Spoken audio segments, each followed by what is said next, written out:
Salut à toi cher humain et bienvenue sur Gaming News Planet. Aujourd'hui, 3 news. Xbox répond aux demandes de succès platine comme chez PlayStation. GTA The Trilogy The Definitive Edition. Déçu par Rockstar, un fan met au point son remake de San Andreas. Et enfin, le prochain gros remake de PlayStation, le nom du jeu aurait fuité.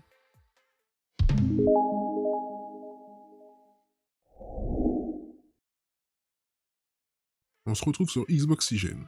C'est bien Xbox qui a inventé et démocratisé les succès et les trophées sur console. PlayStation a emboîté le pas plus tard, mais la marque de Sony dispose d'un élément que Xbox n'a pas, le trophée platine.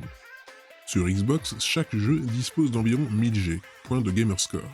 Il s'agit de quelques dizaines de succès à débloquer en réalisant des actions spécifiques dans les jeux tels que finir un chapitre de l'histoire, trouver une liste d'éléments ou encore réaliser une action spéciale. Chez PlayStation, le système est le même, sauf qu'il s'agit de trophées. Mais un point particulier différencie pourtant PlayStation de Xbox, le trophée platine, qui s'obtient quand on a obtenu tous les autres. Un jargon est d'ailleurs né de cette subtilité, puisqu'on parle alors de platiner ses jeux. Certains joueurs dépassent d'ailleurs les 2000 platines, soit autant de jeux terminés à fond. Xbox a déjà étudié la question des succès platines. Jason Ronald, l'un des ingénieurs ayant travaillé sur les Xbox Series X et S en tant que plateforme, a évoqué le sujet à l'occasion du podcast Iron Lords, lorsqu'il a été questionné sur un équivalent des trophées platine chez Sony ou toute autre reconnaissance d'avoir terminé un jeu. Nous avons assurément entendu ces commentaires, les succès sont intéressants parce que tout le monde joue au jeu différemment. Nous réfléchissons vraiment à la façon dont nous récompensons les gens qui jouent comme ils le souhaitent et au jeu qu'ils souhaitent.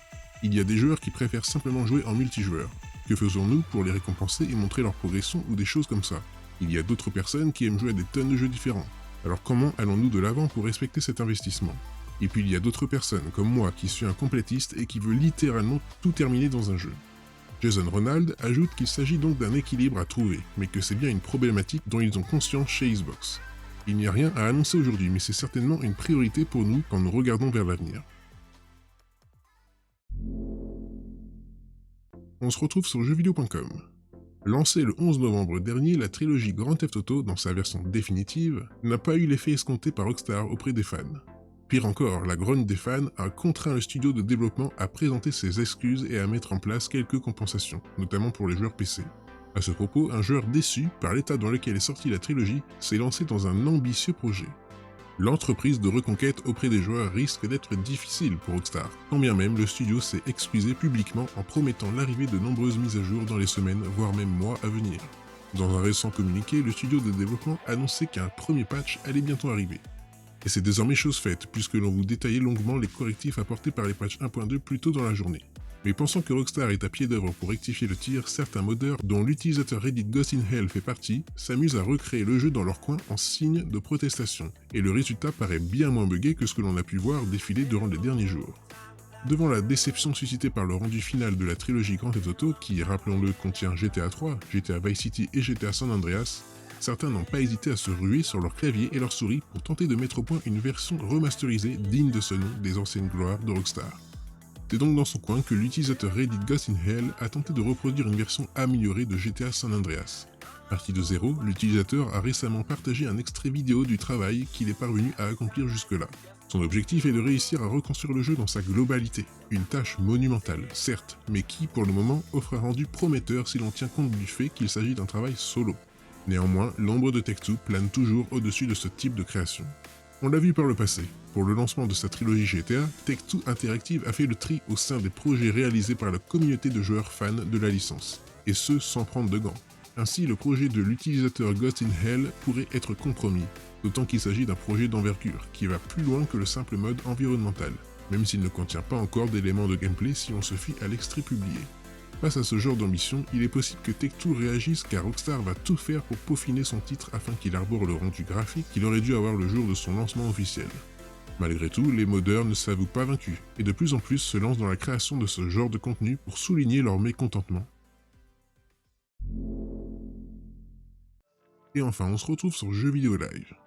Si nous ne connaissons pas encore le nom de l'heureux élu avec certitude, divers indices semblent indiquer qu'un nom se détache, et qu'il sera multiplateforme. Une rumeur court depuis le mois dernier à propos du remake d'un gros jeu PlayStation.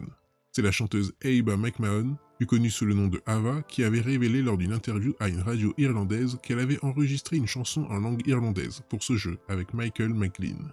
Mais d'après Nick Baker, cofondateur du site Xboxera, cela ne fait aucun doute. Le jeu qui bénéficiera du remake ne sera autre que Chrono Cross, sous le nom de Chrono Cross Remastered. Selon lui, dans une interview donnée à VGC, le titre faisait déjà partie des jeux sur la liste ayant fuité de chez Nvidia en septembre. Et bien que Chrono Cross était à la base une exclue PlayStation, le jeu sera cette fois-ci multiplateforme. Lorsque j'entends les mots JRPG et multiplateforme, je pense automatiquement au PC, à la PlayStation et à la Switch. Ce n'est pas ce qui m'a été dit, juste une supposition. Toutes mes sources m'ont dit qu'il serait multiplateforme et non une exclue PlayStation.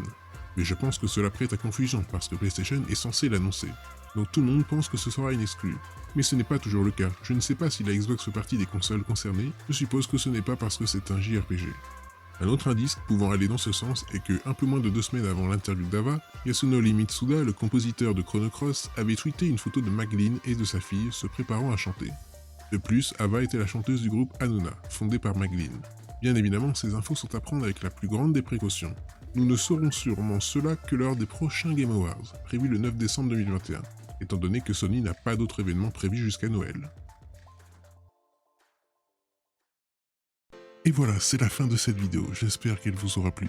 Si c'est le cas, n'oublie pas de mettre un like, de t'abonner, d'activer la petite cloche et de me suivre sur Twitter. Et moi je te dis à la prochaine, cher humain.